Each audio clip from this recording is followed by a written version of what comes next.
Good morning. I'm Ms. Fairfax. I'm Mr. Cassia, and we're talking to you this morning about school rules and procedures for BYOD. We're calling it BYOD Refresh because a lot of these things you've heard. We just want to make sure that everybody is clear on what happens, especially when you leave the classroom with your device at school. So here we are, BYOD Refresh School Rules. When we talk about BYOD, which is bring your own device, we're talking about everything that you see here on the screen. Anything electronic that you bring to school from home, that is yours. That includes your e-readers. So those of you who have Kindles and Nooks that are reading those at school, those are considered personal devices that you're bringing to school, even though all you're doing on those is reading.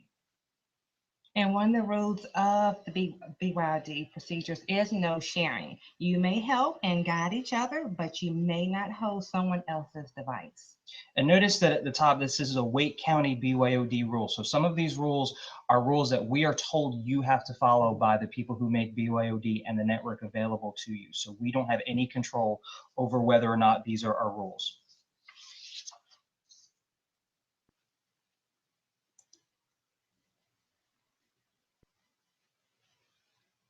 Another Wake County BYOD rule is educational use only. So even though you're being given permission to use your device and your phone in class, you can only use those devices as directed by a teacher for a very specific assignment or task. They're not to be used to play games, and you won't be given free time in class to do whatever you want on your device. That is against the Wake County rule. So you shouldn't be having any of that free time in class to do just whatever it is that you want. Your teachers are going to be looking at you to make sure that you are doing the things that you are supposed to be doing on your device, and you'll be redirected if you're not. So the next Wake County BYOD rule is that you must be on school Wi-Fi. You cannot be on your data plan. That is a Wake County rule, and there are no exceptions. Your teachers have some information on how to conduct random Wi-Fi checks in the class, just to be sure that you are connected to the Wake County BYOD network. Please ask for help if you'll need it. There'll be time after this presentation to get connected to the Wake BYOD network if you are having trouble or you haven't done that yet. You will have time after this. A couple of things about how that works. Those of you who have connected to Wake BYOD know that there is this splash screen that comes up when you connect. If it doesn't come up automatically when you connect to Wake BYOD following the directions, you will need to force it to open. And the way that you do that is you go to your browser on your device and you put in a website address. You cannot put in a Google search. So you can't search Salem Middle School. It won't work. You have to put in salemms.wcpss.net or wral.com, some website that has a dot something at the end, and that will force the Wake BYOD splash screen to come up, and you'll have to hit connect. You have to do this every single day you come to school. So if you come to school tomorrow and your Wi-Fi suddenly doesn't work, or none of your apps or your browser doesn't work, it's because you haven't hit the connect screen. You got to hit that every single day in order to do it. So once the settings are set, you still have to hit the connect screen every day to do this. And you should not be texting anyone during the day, including your parents. However, you can, if under discretion of your teacher, text your parents, or you can go to student services. It does serve as a safe zone for the use of your phone, once again, with teacher permission. Phones should be in do not disturb mode when you are in school. And if you have any trouble with where do not disturb mode is on your phone or device, check with a teacher, check with me, or check with a friend. They can help you do it. Just remember, no touching. You can only show them how. You can't hold it and do it for them. The other Wake County rule that you have to follow is the responsible use policy, the RUP. This is something that each of you, if you were here at the start of the school year, did with me. I taught you this. Those are the new district rules for how to use technology at school. So when you're looking at the splash screen, all of the Wake County rules, every time you hit connect, are written in here. And by hitting the connect button, you're agreeing to following the rules. So it talks about the RUP. It talks about BYOD as a privilege that you can lose. It talks about using only Wi-Fi and no 3G or 4G network at school. It also talks about how the officers and the administrators and district officials can take your phone from you and monitor it, search it, and inspect it if they think there's something going on, and you are responsible for your device. Now, this is a requirement. You must have a BYOD contract signed by the parent, your parent, or an adult in your household and student. So this is required so that we know that both you and an adult at home are aware of the BYOD rules. We want to make sure you have permission to use your device at school. Starting tomorrow, you will not be allowed, if you have not returned to the form, allowed to use your device in class without the signed contract. So this is different from the technology form we collected from everybody at the start of the year. That was just to use school devices. This BYOD contract is completely different, and it's specific to your devices. Students in 6th grade and 7th grade, you did this months ago with your teachers, and those contracts are valid.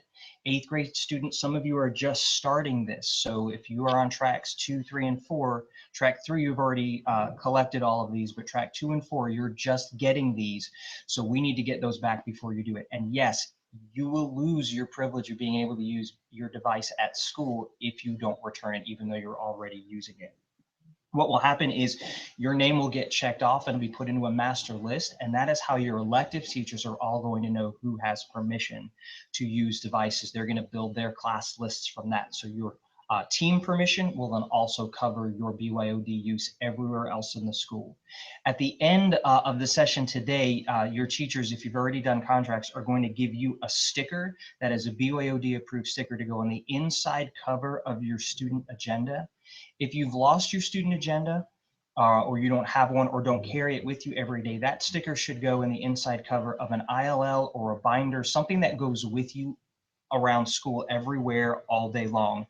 That will be your ticket into SSR or study hall and be able to use your device. That's how those teachers will know that you have an approved contract to be able to do that. So you'll get those when you turn in your contract, and if that's already been done, your teachers have that list right now, and they can give you those stickers here before you leave at the end of Spartan time. Another school rule that we have are going to be the classroom signs. You've seen the red, yellow, and green signs up in the doorways. All of your teachers have those, and that is your clue about what your device status is going into class.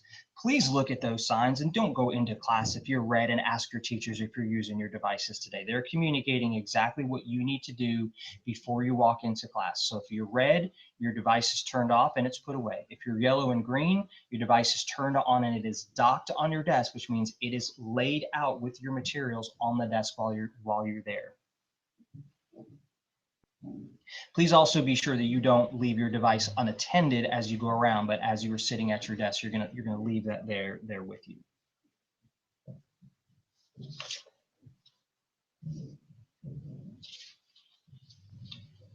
So we have permanent red zones around the building as well. So once you leave the classroom, the red, yellow, and green signs turn off and you are in a permanent red zone.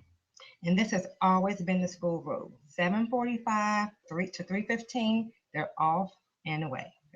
And so that also means in the morning when you're in the gym before school, 7th and 8th graders, you are allowed to use your devices in the gym. The administration said that is okay.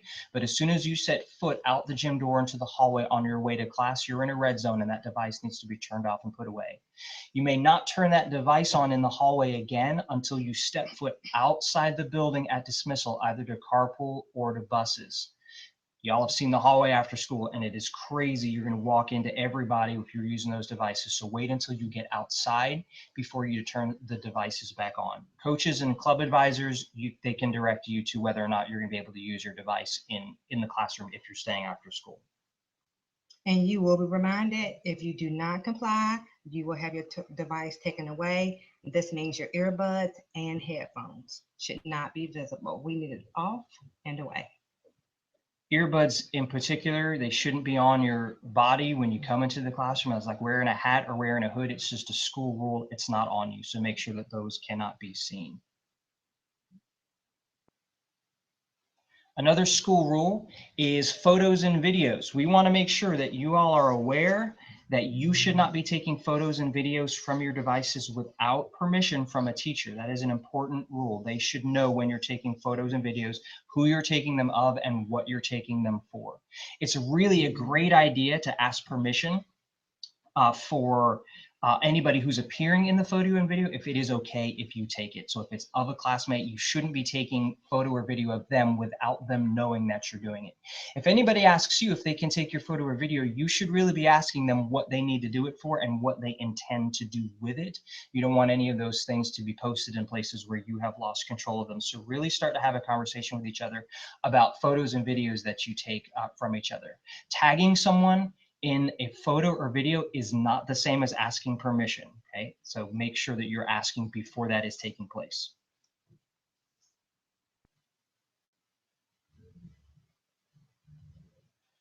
In the classroom, you're going to hear your teachers talk about dock your device quite a bit. All that simply means is that your device is on your desk where they can see it. They may tell you face up or face down, that is up to them. But dock your device means that when you're working on your device or waiting to work on your device, it is above the desk on top where they can see where it is at all times. And you are allowed to bring your device to school. However, if you do forget it, you're not allowed to have your parent bring it to drop it off at the front office. We will not accept or receive any devices that are left at home. Now, charging is an issue. We realize your charge may not last all day. We do want to make sure that it's up to the teacher whether or not they let you charge your device in class. So check with your teacher, find out which ones will allow you to charge in class and what their procedures are for that. You may not leave your device in a classroom to charge and then go somewhere else. You can't leave it to charge and then go to lunch and come back. It has to be with you at all times. So make sure that that's happening. And keep it on you. We want it on you, but off and away. Do not leave your device unattended. If someone is to take your device, if it's stolen, it's a lot of time to try to find your device, and we are not obligated to help you look for it. So let's keep it on us, with us, attended, and off and away. So consequences that will come with your misuse. Just remember, it's a privilege to bring the device. If you abuse it, you will lose it. We want you to have your phone with you and on you. However, if you abuse this privilege, the consequences are outlined here. Your team consequence is 1 and 2, as outlined by your teachers. You will then lose your privilege to bring the device. And also you'll go into admin consequences, which could be any of the ones below: ISS, lunch, days, or out of school suspension. Again, we want to make sure that everybody has the same rules everywhere, and that is why we're rolling out these procedures, so you know what to expect when you go into all of the different places. It's pretty simple, folks. If you just do as your teachers ask and you follow the rules as they're laid out, we should have no trouble whatsoever with our BYOD, and everything will roll along just quite smoothly.